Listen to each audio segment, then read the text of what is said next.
Alright guys, check this out. We took an L on this window. I did use the steamer, but only the liner came out.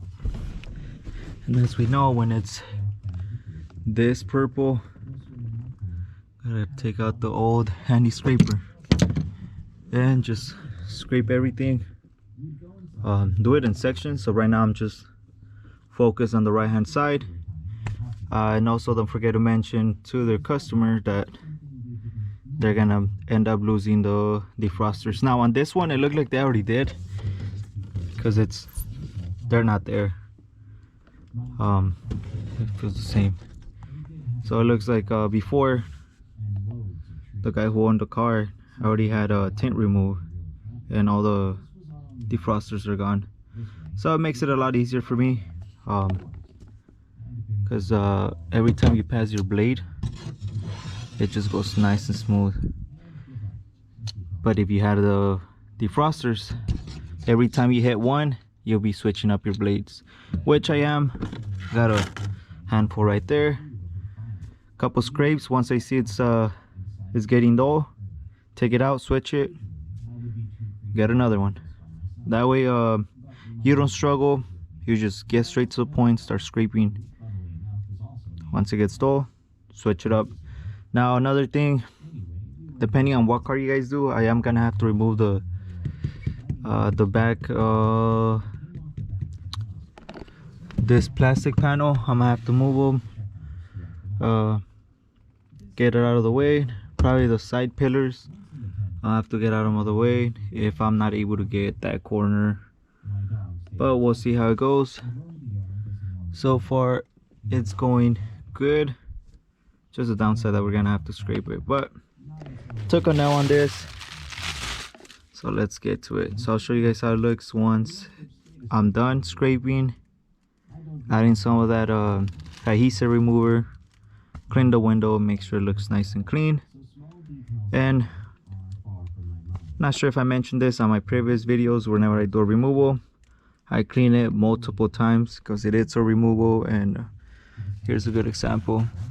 You get a bunch of little pieces of that old tint all over the place. But you know, once you're done scraping, clean the whole area, clean the back seats, anything. That way when you install the new one, it's a nice easy process. Slap on the tint, just go over it, check it that there is no imperfections or any small contamination because of the tint, because of the removal. But I'll get back to you guys once I'm done. Alright guys, so I had to remove the, like I said, like the panel at the bottom and the side pillars on the side, so we can get this going. But it's coming along. I already scraped all of that at the bottom, looks good. So now if you're actually do this process where we take the panel, the side pillars or the lower deck, make sure you don't put anything back. Go ahead and prep your window, do the back tint, whatever shit you guys are doing.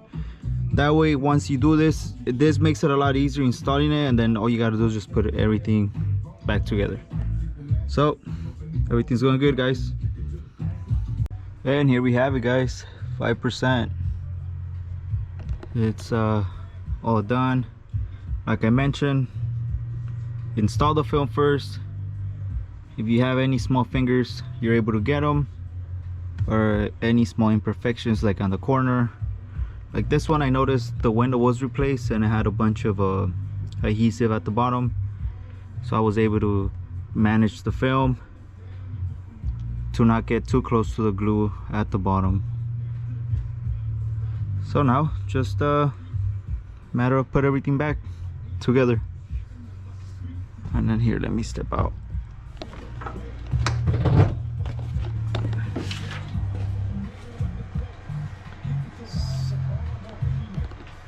So that's how it looks.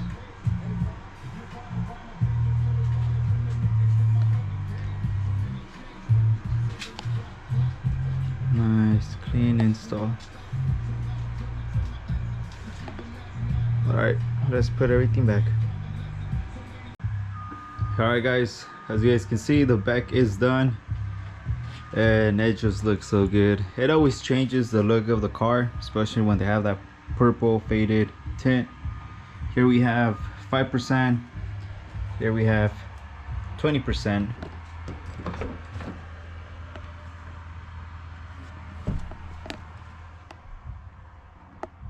And it came out nicely.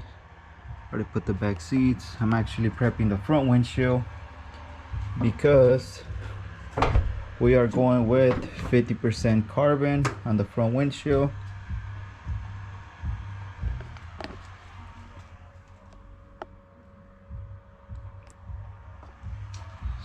So far it's coming out good.